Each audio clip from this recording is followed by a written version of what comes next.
नमस्कार विद्यार्थी मित्रांनो आणि पालकांनो, खूपच महत्त्वाचा हा व्हिडिओ ठरणार आहे। याच्यात आपण प्रोव्हिजनल मेरिट लिस्ट बद्दल बोलणार आहोत। ठीक आहे, प्रोव्हिजनल मेरिट लिस्ट मध्ये कोणकोणत्या गोष्टी तुम्हाला चेक करायच्या आहेत, कोणकोणत्या गोष्टी चेंज होऊ शकतात, कोणकोणती रँक तुम्हाला चेक करायची, सगळ्या गोष्टींबद्दल आज आपण बोलूया। ठीक आहे, पण त्याआधी चॅनलला सबस्क्राइब करा। ठीक आहे, हा नवीन चॅनल उघडण्यामागचा एकच हेतू आहे बाळांनो, पूर्ण तुमचं ऑप्शन फॉर्म फिलिंग, पूर्ण college list, cap round 1, cap round 2, cap round 3, cap round 4, spot round, सगळ्या गोष्टी मी इथंच तुमच्या करून देणार आहे। कुठं बाहेर काही करायची गरज नाही तुम्हाला।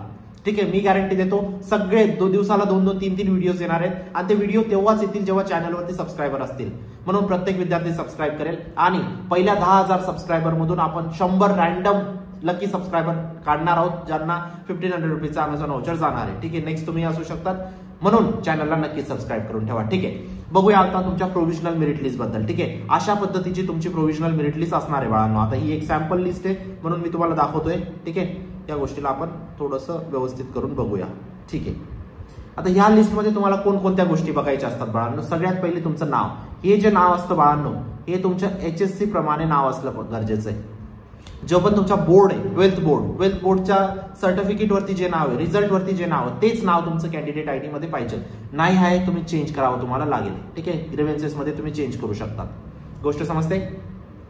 जेंडर तुमचं करेक्ट आहे तरच असू द्या, अदरवाईज तुम्ही ग्रीव्हन्सेस मध्ये ही पण गोष्ट चेंज करू शकतात। डेट ऑफ बर्थ व्यवस्थित चेक करायची, डेट ऑफ बर्थ सुद्धा तुम्ही चेंज करू शकतात ग्रीव्हन्सेस मध्ये, जर इथं तुमची चुकीची आलेली आहे, रॉंग आलेली आहे तरच। ठीक आहे, त्यानंतर कॅन्डिडेटचर टाईप तुम्ही चेंज करू शकता। जर तुमच्याकडे डोमिसाईल नाहीये, तुमच्याकडे नॅशनॅलिटी नाहीये, सॉरी बर्थ सर्टिफिकेट नाहीये, तुमच्याकडे LC नाहीये, काहीच नाहीये, तर तुम्ही टाईप A टाईप B नाही मार्क करू शकत, बरोबर। मग तुम्ही जे करेक्ट टाईप असेल ते तुम्ही मार्क करून द्या, कारण हे आता फायनल असणार आहे। याच्यानंतर तुम्हाला चेंजेसला काही चान्सेस भेटणार नाही। ठीक आहे, त्यानंतर तुमची होम युनिव्हर्सिटी इथं दिसेल, ही जनरली चुकत नाही कोणाची। ठीक आहे, म्हणून याच्याबद्दल तुम्हाला काही घाबरायची गरज नाही। त्यानंतर तुमची कॅटेगरी, कॅटेगरी आता जर तुमची असं असेल की तुमच्या रिझल्टमध्ये किंवा तुमची कॅटेगरी व्हेरिफिकेशनच्या टायमाला OBC होती, पण इथं ओपन येऊन गेलेली आहे। सर माझं व्हेरिफिकेशन OBC मधून झालंय तरी इथं ओपन आहे, ही चेंज करू शकतात तुम्ही, ग्रीव्हन्सेस टाकू शकतात। ठीक आहे, त्यानंतर ऑर्फन वगैरेचे स्टेटस तुमचे जे पण असतील, डिफेन्स वगैरे जे असतील नसतील, येस नो तुम्हाला चेक करायचे। रिलिजियस मायनॉरिटी वगैरे असेल का, लिंग्विस्टिक मायनॉरिटी आहे का, TFWS ला येस मार्क केलंय, नो मार्क केलंय, या सगळ्या गोष्टी तुम्ही करू शकता। आता TFWS ला नो मार्क केलंय, ज्या विद्यार्थ्यांनी येस मार्क केलंय ते नो करू शकतात। आणि माझं असं म्हणणं आहे, जे कॅटेगरीमध्ये विद्यार्थी आहेत त्यांनी TFWS ला येस मार्क करून त्यांना काही फायदा होत नाही। ऑलरेडी त्यांना फीज कॅटेगरीमध्ये माफ होऊन जाते। ठीक आहे, OBC ला 50-60% माफ होऊन जाते, SC ST ला पूर्ण फी माफ होऊन जाते। तुम्हाला TFWS च्या हाय पर्सेंटाईल वाला कॉलेज का हे करायचे, टार्गेट करायचंय, तिथं भेटणारच नाही ऍडमिशन जर तुमचे पर्सेंटाईल नसले तर। त्या जागेवर तुम्ही बघा, तुमचं जर OBC कॅन्डिडेट आहात तुम्ही, OBC ला तुमचं आरामात ऍडमिशन होतं चांगल्या कॉलेजमध्ये, तुम्हाला TFWS सीट का हवंय? TFWS कट ऑफ ओपन पेक्षा जास्त जातं, तर आता ही ग्रीव्हन्सेस मध्ये तुम्ही चेंज करू शकता। ठीक आहे, नाही पण चेंज केलं तरी तुम्ही जेव्हा ऑप्शन फॉर्म भरतात, तुम्हाला TFWS ची सीट अप्लाय करायची का, तिथं पण येस नो येतं, तिथं पण तुम्ही अप्लाय करू शकतात, काही घाबरायची गरज नाही। इथंच ग्रीव्हन्सेस द्यायचे असं गरजेचं नाही। ठीक आहे, त्यानंतर तुमच्या इथं MST CET चे पर्सेंटाईल तुम्हाला चेक करायचे, करेक्ट पर्सेंटाईल आहेत का फिजिक्स, केमिस्ट्री, मॅथ्सचे सगळ्या गोष्टी तुम्हाला व्यवस्थित चेक करायच्या।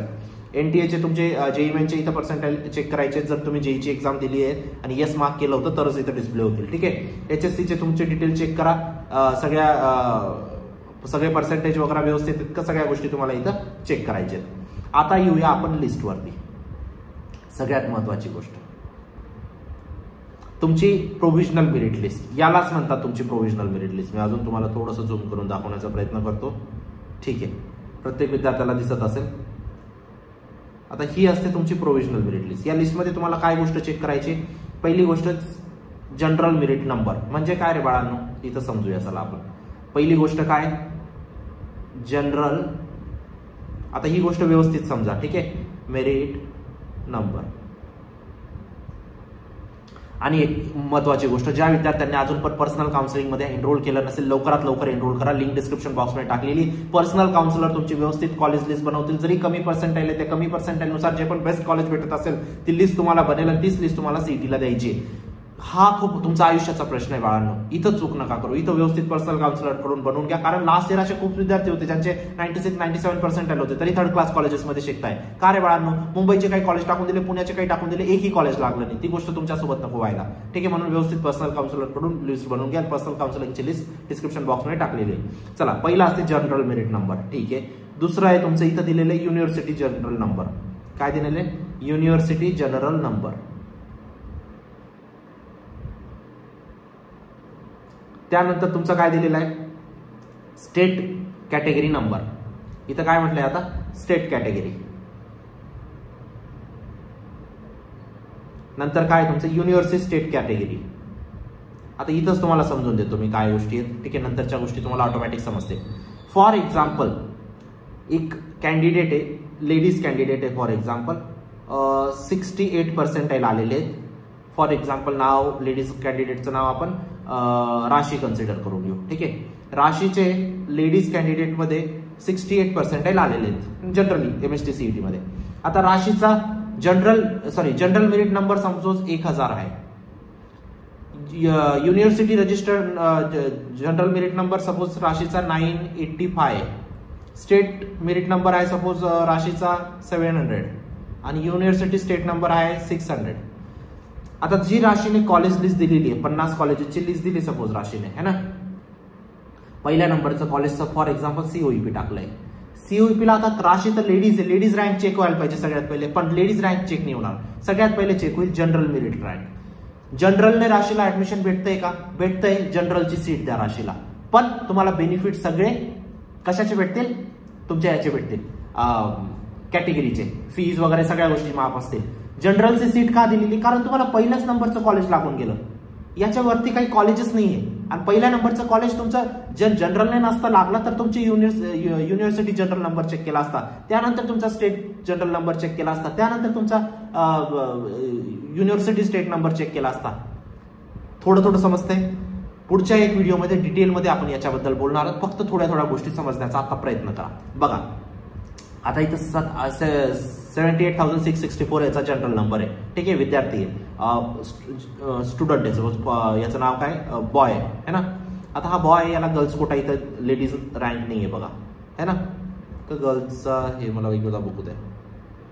वाघे वंशिका. ओके ओके, गर्ल्सची रँक आहे तर इथं लेडीज रँक आहे बघा, है ना.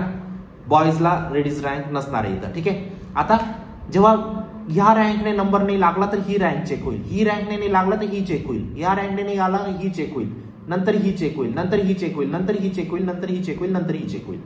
ठीक आहे. ऑल इंडिया मेरिट नंबर ही फक्त JEE वाल्यांना असते. ही सगळ्यात पहिले चेक होते. फॉर एक्झाम्पल ही पहिल्याच चेक होते, मग दुसरा, तिसरा, चौथा अशा पद्धतीने चेक होतात. ठीक आहे. थोड्या थोड्या गोष्टी समजताय. मला माहिती तुम्हाला 100% नाही समजलं असेल. मी परत समजवण्याचा डिटेल व्हिडिओमध्ये प्रयत्न करेन. पण एवढं समजलं तुम्हाला की अशा पद्धतीने तुमचं कॉलेज सिलेक्शन होणार आहे. शेवटी कशावर डिपेंड आहे? कॉलेज लिस्टवरती. कॉलेज लिस्टवरती तुमचा मेरिट नंबर चेक होणार आहे की ही जी त्यांनी कॉलेज लिस्ट प्रोव्हाइड केली आहे, पहिल्या कॉलेजला कोणत्या मेरिट नंबरने नंबर लागतोय. जनरलनेच लागून गेला तर तुम्हाला कॅटेगरीचा फायदाच नाही. म्हणजे कॅटेगरीचा रँकचा फायदा नाही, पण बाकीचे सगळे फायदे आहेत. म्हणजे याच्यात तुमचा तोटा काही नाही बाळांनो. चुकून या गोष्टीला चुकीचं नका समजून घेऊ. ठीक आहे. डिटेल व्हिडिओमध्ये आपण बोलणार आहोत. पण एवढ्या गोष्टी समजल्या, कोणत्या कोणत्या गोष्टी तुम्हाला प्रोव्हिजनल मेरिट लिस्ट मध्ये चेक करायच्या, कोणती कोणती रँक असणार एवढं समजलं. जशी प्रोव्हिजनल मेरिट लिस्ट आउट होईल त्यानंतर पूर्ण डिटेल व्हिडिओ येईल की कसं काय तुमच्या रँक्स वगैरे चेक होणार आहेत. ठीक आहे. चला, पर्सनल काउन्सिलिंग मध्ये एनरोल केलं नसेल केलं लगेच एनरोल करा. ठीक आहे. लिंक डिस्क्रिप्शन बॉक्समध्ये टाकलेली. शेवटचे 5 दिवस आहेत. 5 दिवसाच्या आत तुम्हाला रजिस्टर करायचं आहे. 24 तारीख लास्ट डेट आहे. 24 तारखेनंतर रजिस्ट्रेशन ऑफ होणार आहे आपलं. आणि ज्या विद्यार्थ्यांनी ऑलरेडी एनरोल केलंय त्यांना 24 तारखेच्या आत लिस्ट भेटून जाईल. भेटूया नंतरच्या व्हिडिओमध्ये. सबस्क्राईब केलं, खूप गरज आहे बाळांनो सबस्क्रिप्शनची. जरूर नक्की सबस्क्राईब करा. भेटूया नंतरच्या व्हिडिओमध्ये. तोपर्यंत बाय, टेक केअर, थँक्यू.